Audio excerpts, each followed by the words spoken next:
Steve, how you doing? You alright? So you're the main man with these P1. Apparently so, yeah. And we've had quite a bit done, haven't we, over the time? Yeah. And I have a bit of a list here of what we've done. So I've just been with Paul. So we've done race, V mode. Yeah. We originally race mode 2, which is fantastic different. So yeah. I can now drive this car in sort of the full dynamic mode with the P1. Yeah, so the rear wing will be up, suspension and drivetrain is all sort of set up for the race mode, but the right height is 20mm higher. So it stops you from scraping on the obvious. Bumps. You can get over speed bumps and stuff still. Yeah. It's still low and you don't want to go down some But crazy. it was ridiculous race mode. Yeah, it's normally like slam on the floor, yeah. 20mm makes quite a big difference. And that's obviously a huge saving from the original list price for that. Clutch. Obviously, I've done that video of me driving and I thought I'd lost power. Yeah, and that's what happened, I assume. The clutch. So unlike a normal McLaren, you've got a dry clutch between your engine and gearbox to give you E mode. So when you press that this button, is it here. Yeah. This is the actual when you press that button, you get an actuator, electric thing, pushes in a release bearing and it opens this clutch up. So it should be open. When you press the button off, it should close, it should be locked solid. What happens is oil gets in this clutch and it starts to slip. And it happens pretty quickly, and it's usually when it's stored, you get the oil in there. And was that why I obviously didn't feel any sort of like a rush, but no sort of power? Yeah, it starts to go, and then you hear revs rise. That's it. No drive. The engine ECU goes whoa, and then it turns it off and puts it into limpo mode. And that was interesting because on that video I done, you can actually hear that. You can hear it, yeah. As soon as I heard that, I knew what was wrong with it. You knew it had gone. Yeah. So this has been replaced now. Yeah. So we're all happy there. And this is great, you know, we look at the value of this. So a clutch from McLaren is pretty much 25k, but they do one that's 4k, but does 2 seals. Yeah. But yours is, you know, updating that clutch and getting it into. So there's the clutch is the symptom or the failure that happens because the seals leak. So the seals that you're referring to from McLaren, they only fit 2 new seals at the moment. They haven't basically done a rework for everything, but we've actually got new seals for all this. There's about 8 different seals in total that can leak, and we've seen basically every one of them leak so far. Right. So we just we blanket repair everything every time on every car, and that now covers off. And how different is that clutch to say 12C 675? So the internal clutch in the gearbox is the same. It's the same. Although they did apparently pick the best ones of the bunch for P1. So they do a load test on them and a torque capacity test. So the best ones went into P1 gearboxes. So and then this clutch itself is only on P1. Right. Okay. Artura does have a similar clutch because it has the same sort of setup. You're able to go into E mode and not have the engine running, so you need to disconnect it from the gearbox. Right. Okay. So your motor is driving some gears which drive the gearbox, and this clutch disconnects that drive. Otherwise, the engine and the motor are linked. So that's how it starts the car. So when you start the car, it winds the e-motor over and it fires up the engine. That's why it fires up so fast. Right, yeah, because you hear that. Like modern hybrids do. Yeah. You've got a direct drive, so it fires it right up. So let's have a look at this engine bay. Yeah. Could you lower it down? Yeah. Yeah, well, let's lower this down because, I mean, it looks absolutely amazing. So we've done a small service, haven't we? So how do you work on this engine? So where's your oil? So if we've done a small service, what have you got to do? So when you pull the gearbox out, you pretty much have to drain every fluid. Right, okay. So you've got suspension fluid to drain, you've got to disconnect this is the dry clutch actuator here. Yeah. This is actually similar to a Lamborghini e-gear actuator, so like or a superleggera single clutch superleggera, yeah, okay, right. So that's basically like your clutch pedal, but electronic. Okay. So that's when you hit the E mode, that's what opens your clutch. It's basically a master cylinder but with electronic control. So we drain all that. We drain the coolant, we drain the engine oil, drain gearbox oil, clutch oil, because it all needs replacing basically. And because of age mainly, because it's been sitting around. Yeah. And that's why I had a problem. So even though this has done 200 miles, the mileage is more the key of it almost feels like this is a living car. And if you don't move, it's a bit like a person. If you don't move, your joints don't work. When they develop it, they don't develop it to sit still. Right, yeah. They pound it around the track literally 24 hours a day for 100,000 miles. Right, okay. There's not a lot of time to sitting around still doing nothing, unfortunately. So sometimes these little issues aren't always found until they go into the market. So that's why I had the clutch problem. Yeah. That's why I had problems with the shocks. The accumulators. So the accumulators on these, there's 8 of them. Yeah. 4 of them are rechargeable, 4 of them are not. So the ones that are rechargeable should be checked every year, and that's part of the annual service. So we've topped those And this up. is giving you ride quality. Yeah. And that's why the owners were getting the poor ride and then not knowing what it was. Very similar to a Citroen. Right, Believe it what, or not, like a or C5? Bentley. Yeah, no, the old Bentleys. C5 did have hydraulic. Okay, yeah. And old Bentleys. So your ride is actually the gas. And that's why the ride was so good, because I've been in the C5. Yeah. We went to France. And it was tremendously. I think you use them tracking cars at horse racing. Oh, because they're so smooth. Once we've drained all the fluids, we then pull the gearbox out. So that's obviously not your annual service, but your particular car is so it's therefore had a coolant change, new engine oil, obviously, because that's part of the general service, new clutch oil and new gear oil. Just because it's you lose most of the clutch oil when you take the gearbox out, so you may as well replace it. And the gear oil, again, we take some other parts off, which would cause all the gear oil to drop out. Okay. So can we see where the shocks and that are? Do we need to lift it? We'd back put it up in the air for that. Yeah, should we? Is there any other bits you want to show? So basically on P1, you have these, normally the body would be fitted and you have these little service covers. Yeah. So that's where the engine oil goes in, and you can actually see it now where it goes down. Okay, and then the tank's down here. That's the coolant with a little yellow label Is that on the top charger of it. point as And well? this is the charger point, yeah. So this is actually a custom military spec plug made for McLaren for this car. Doesn't exist anywhere else. So certain things were a little bit no expense spared, and then other things were a little bit more prototype. Yeah. Just to keep the cost down. Yeah. So that's where lots of carbon is used, because it's actually cheaper to do carbon than other materials sometimes on small volume. Right. Okay. Yeah. But then the fuel it goes over there, and so everything on a normal 12C 650 is sort of brought up to this top point, because everything else is covered.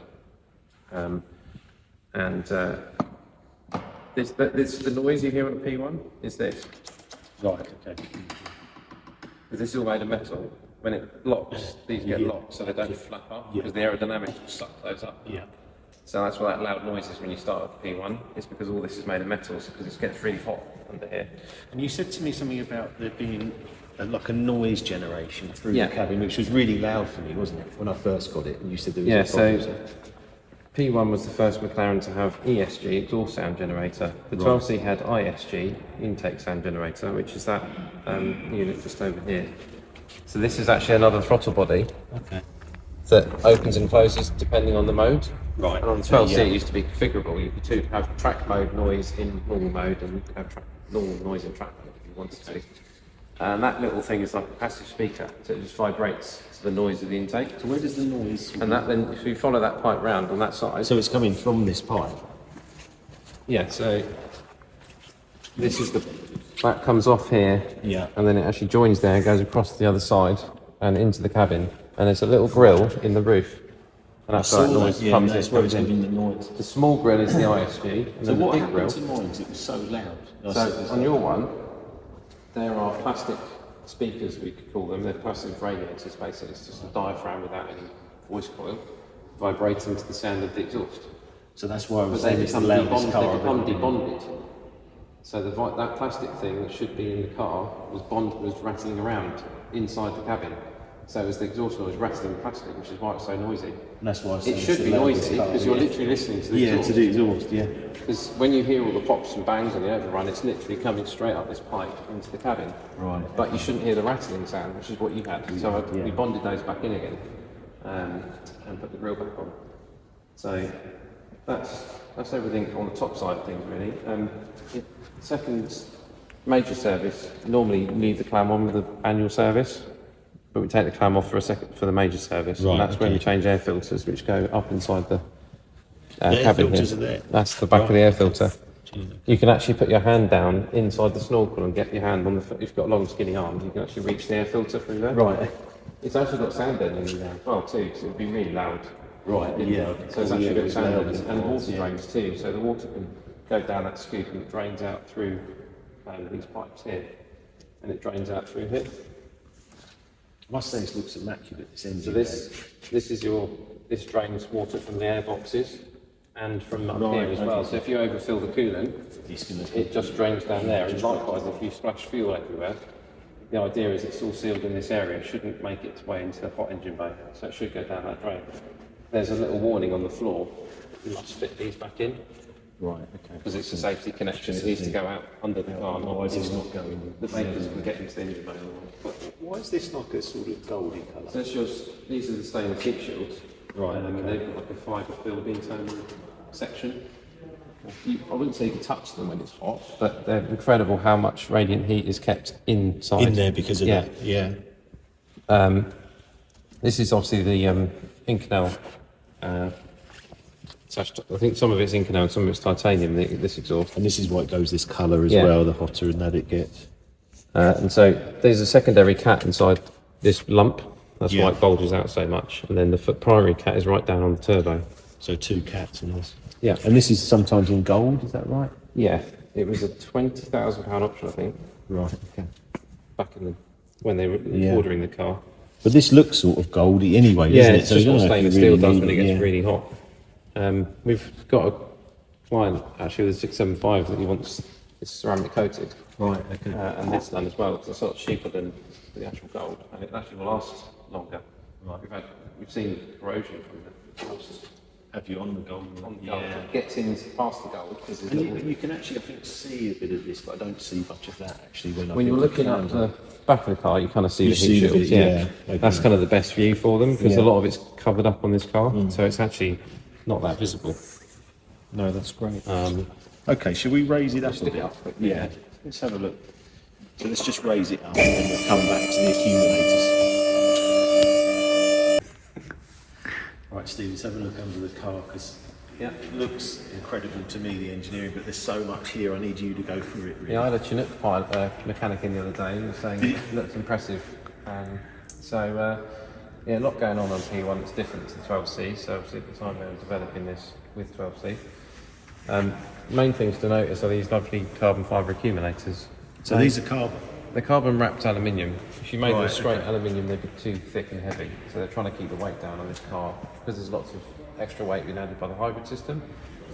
So these are the same sort of thing you find in an aircraft and even space spec. Would this be on another McLaren as well? Or is So this only Senna, Senna, Detail, okay. Right. P1. You all Okay, use so the it's same- basically the same So suspension. Ultimate Series. Yeah. The only one that's excluded is Elva. Right, That actually okay. uses the 765 LT shock setup. Okay. Keeps it a bit simpler and also reduces a bit of weight because you've got all these pipes connected to everything. So that adds. So whenever they add a system, you're going to add weight. So then you've got to try and make things elsewhere lighter to accommodate that. So this sort of carbon bit on the back, you're regassing that, is that right? Yeah. Is So that each year we check the pressure in these. Yeah. How do you check it? You basically take this cap off. Yeah. Which is just a dust cover. You undo the little screw in the middle and you attach the pressure gauge Yeah. and you crack it off and see what pressure's already in it. And then if it's low, we can squeeze some more gas in there basically. So if you were checking over a P1 for someone, that's Yeah. one of the key indicators. I'm Yeah, so if assuming. a How P1 many is... of these are? So there's 4 of these. One of these is compression and the other one is rebound. Right. So when you hit a bump, the pressure goes from the shock into these. And this is what's giving that amazing ride quality. Amazing ride Stiff- quality yeah. for an effectively very stiff chassis, for a Yeah. very stiff car, and it also gives the ability to change the ride stiffness and the spring rate effectively. So between normal and race mode, I believe it's around 300% stiffer. Right, that's a big difference. Yeah, and the roll system is also stiffened up as well. So it's you like get an less roll. external shock absorber? Is it like It's basically oil? it's a gas spring, Gas spring, okay. a hydraulic gas spring. Yeah. So it's the spring on the shock is just a support spring. It's like a helper spring to Yeah, help push okay. it back down again when Yeah. you've gone through a bump. So yeah, they do fail. So when the one's failed, the telltale sign is oil is in the side where the gas should be. So Would it there's leak? a diaphragm inside. It doesn't leak externally, but when you go to right, check okay, it, it's full of oil Right, where it should okay. be gas. So there's a diaphragm in here, and it's like a balloon that's pushed up like that. And when it runs out of gas, it starts to deplete like this, and then it fills up with oil. So basically, this is full of oil instead of gas, so that's why your ride becomes horrendous. So, like, if you've got a 12C and no one's done anything on this for 10 years, this is pretty much shot. So on the 12C, you don't have these for the ride. You've only got them for, yeah. you've only got them for the roll circuit, but it still makes a 12C or any other Super Series car drive. So if a pretty Senna bad. wasn't driving, I don't know how long the Senna's been out there, but how long would that last, that gas? So these should be checked it's every year on the P1, it's every 2 years on Senna. So it's quite a lot then. There's a bit of an argument as to whether Senna should be done every year, really. Right, okay. Because they degrade the same, they're not really any different internally. So we've checked a few Sennas, and if they've been out of service for a couple of years, they're always low on gas. Right, okay. And they've always needed topping up. And that will then give them that imbalance in the drive. And It just generally makes them feel like you've got pogo sticks for suspension, which is rock hard. So it might put someone off buying it in real terms definitely, because they drive it and go, The same thing applies to 720, 675, etc. If they've got low gas in their roll accumulators, they ride really stiff. Right. And there doesn't much difference between the modes. That's the other telltale sign. Okay. So you're switching between normal and race and feeling and stuff. Yeah. So if we go back, so coming into here then, going further in there, what else have you, did you say something on here? So when your car came in, this was all dripping in oil. Right, And okay. it was clutch oil, dual clutch oil, that's leaking out of the seals that are in the unit. There's a unit called the hybrid drive assembly, and it's an addition to the standard gearbox. It's a lump of aluminium, it's full of gears, and it drives the power from the E-motor, which is under here. And that would be any McLaren? No, this is only on the P1. So it drives power from the E-motor straight into the input shaft of the gearbox, which in turn is linked to the engine through that clutch. So the engine's got to drive through the clutch and through the gearbox. And that's how it would regen the power, because the power is going from the engine into the E-motor as well. Yeah. So when you're to give it that mileage. to recharge it. What's this bit here? That's your aircon drive. Okay. So in an aircon system, you don't want water. Right. Because it will create ice and it will ice up and block the passage. So all cars have got a dryer. Because there's so many bits on here I'm looking at. These are all your leads for your electric. Yeah. This is actually, this little funny thing is the vent for the fuel tank. Okay. So you have to make sure the floor sits around that, up to about there. If that does that, you can get fuel vapor in the engine bay and you can have a very bad time. Right, okay. Because if you're driving it vigorously, it generates lots of vapor in the fuel tank and it needs to ventilate it out of the car. You've probably seen some videos of the vent doors on fire at the back because their vent on the original vent door was back up here near the exhaust. Right, okay. And so if you're spitting flames out the exhaust and it's venting fuel vapor, that can catch fire. And that's what's happening. So it's fine if you're driving, but if you sit there revving the car up and making flames, that's why I've seen a few where the fire kind of pops back into the cabin, into the grille. Oh, and then you see it all. boom. Yeah. Right, okay. So the same thing, this is much safer with it being down here because it's nowhere near the exhaust. Right. But it is quite close to the exhaust. If the floor is pushing that up there, the cat is just there. So that shiny lump is the cat. So you'd have 800 degrees possibly in there if you were careful. Yeah, you can and see that running right through, can't you? Yeah. So is that pretty much most of it on the back? Yeah.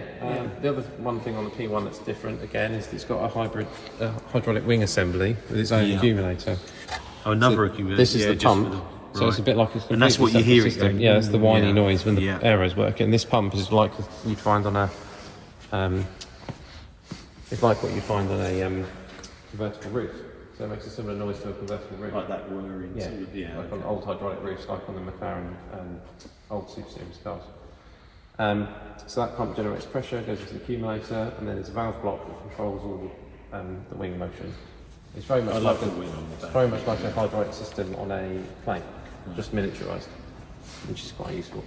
So how good is this P1? Because it's only done 200 miles. But you said it's very. It's now basically we've gone through it and fixed all its potential foibles. We did also change the front main crank seal because it was the old style seal, the original seal from the factory. And they had problems. And they changed the design.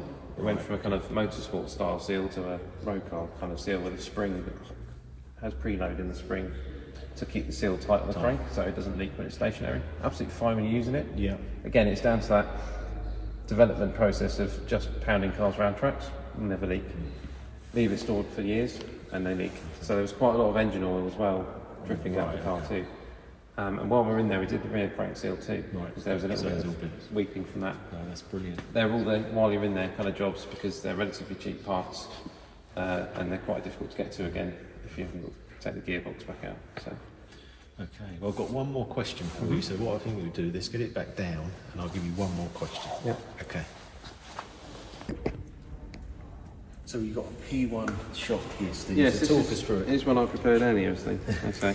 So this was replaced due to leaking. It was a car that was in the middle of a purchase inspection, so we identified this was leaking. We would normally get it repaired, but the purchaser wanted an original shock put on there, and the seller was happy to pay for it, so that's why we've ended up with one of these. Normally we do get these refurbished, which is quite possible to do.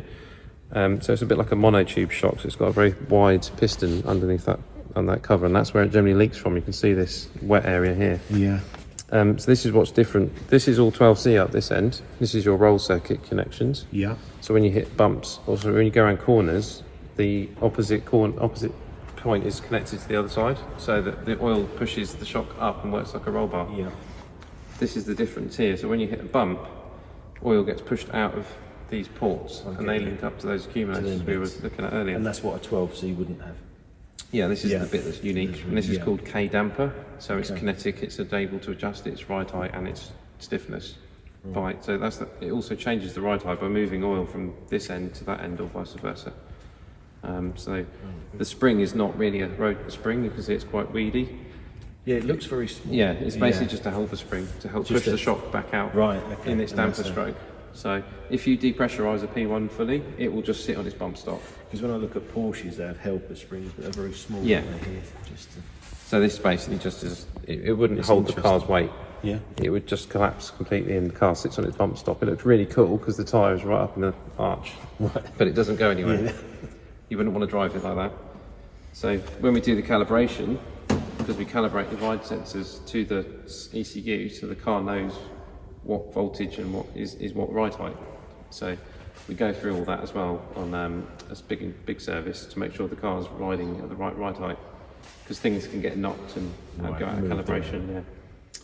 Yeah. So that's that. Okay, thank you. Last question. Yeah. How difficult was it to do this? Because we started with a yellow car. Yeah.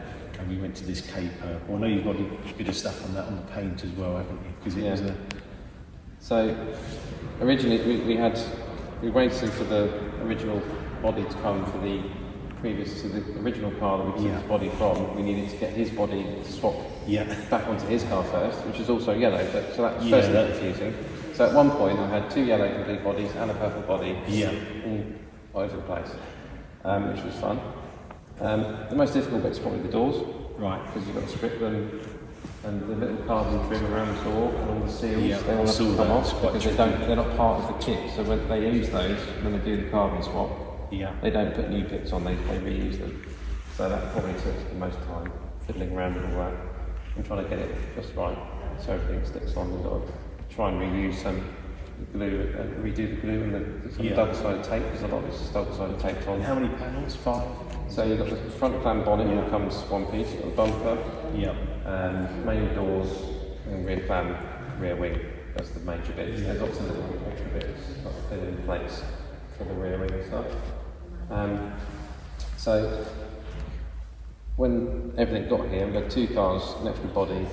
I had to check everything first and then start stripping one car, and you don't want to have too many bits everywhere, so you kind of take your one bit off to put onto another car and get. It takes about 3 people to put the door on, so it's actually quite heavy. So the doors are quite heavy? Yeah, so they're obviously, even though they're carbon, it's still got to be able to cope with crash. So there's extra reinforcement in them, and then you've got the glass, the airbag, the window motor, the speaker. It all starts to add up. The actual door itself isn't too bad, but once you add all the bits in, it gets quite heavy. There's a few bits that are glued on as well, like the trims around the top hinge, and they're actually carbon as well. So the original ones would have just been black plastic gloss. So you have to cut those off and then try not to damage anything. So that's a bit nerve-wracking as well. Yeah. But we got there. When it was bonded back on, it all lined up.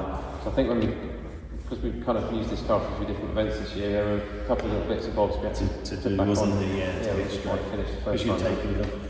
What about the colour? Because you said a few bits on that, because you know it's... Yeah, so I think the original request was I want diamonds in the paint, but I don't know if anyone had actually done that at MSL at this point. So as I understand it, it's actually not diamonds, it's actually crushed glass. Crushed or glass, something like similar. crystals. Yeah, like crystals, which is why it's got such a sparkle to it, and it reflects the light very well. It's not your traditional fleck in the cover of paint. It is something special. They obviously don't want to let out the trade secrets and how they do it exactly, but... I mean, it is amazing because it seems like it's 3 different colours. One minute it's purple, then you see the carbon, then you see... And I didn't know what it was. I always feel it's like almost like a glitter. Yeah. But obviously, you can see now it's like a crushed sort of crystal in there. Yeah. It's giving you these pops of light, which are incredible. Yeah. So what was your sort of time scale? So say I got the yellow body and I thought, oh, I might paint that a different colour. Yeah. And get you to put it back on. I think it's, if it was at a push, probably 3 days. Really? Yeah.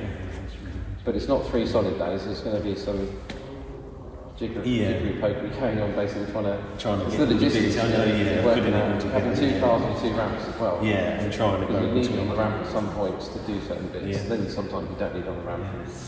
Then you might find you need a new part or a seal or something that you can't reuse because it got damaged or something. So. And I love these badges, you said they're quite complicated That's one of MSO's Yeah. best little secrets that they do that, the way they do that badge. Always love showing it to people because they don't believe it until you actually get that place. When you feel it, You have to feel it to believe it, sort of thing. So it's pretty cool. Oh, well, thank you so much for doing it. You guys here are Yeah. doing a great job. You know, I think the work you're doing with these second-hand McLarens are really helping owners now. It's fantastic. So we're going to wrap it up there. Thank you for watching. Please like and share, subscribe, and we'll see you again soon.